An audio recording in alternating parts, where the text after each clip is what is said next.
بسم الله الرحمن الرحيم. اللهم صل وسلم على سيدنا محمد. اهلا وسهلا بكم في قناتكم العرب تمرين اتنين. الفيديو ده مش هشرح فيه حاجه للاسف، بس هحاول اشارك مع حضراتكم معلومه صغيره، ارجو ان انتم حضراتكم تتقبلوها. للاسف انا يعني بيحصل لي مشاكل كتير جدا بدون معرفه السبب، وبالذات خاصه في شهر 12.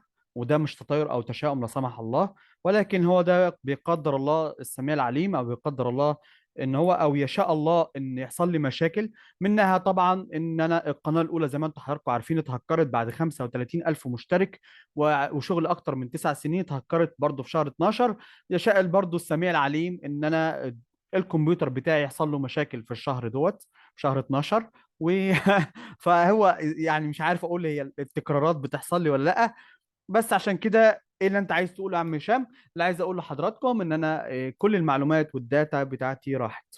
كل البي دي اف والوورد والباوربوينت والقناه او فيديوهات القناه والماجستير وكل الداتا وكل البرامج وكل الحاجات اللي كنت بجمعها والاستاتستكس والاحصاء والقنوات والشغل بتاعي كله اتدمر في لمح البصر.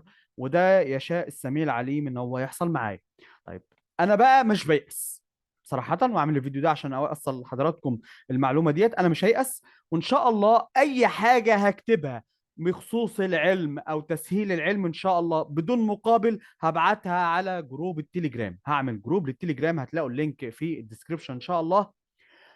وخش على التليجرام هتلاقوا اي حاجه انا هكتبها، اي حاجه وورد، اي حاجه باوربوينت، اي حاجه انا هشتغلها ان شاء الله هبعتها لحضراتكم فور فري مجانا. ادعوا لي بس بالرحمه والمغفره. والحمد لله رب العالمين، نعتبرها برضو صفحة تانية جديدة إن شاء الله. وحتى لو القناة دي اتهكرت هعمل قناة جديدة، وبرضو مش هيأس إن أنا أحاول أسهل العلم وأنشره بإذنك يا رب. شكرا لحضراتكم وشكرا لدعمكم. حبيت أشارك المعلومة ديت. مع السلامة.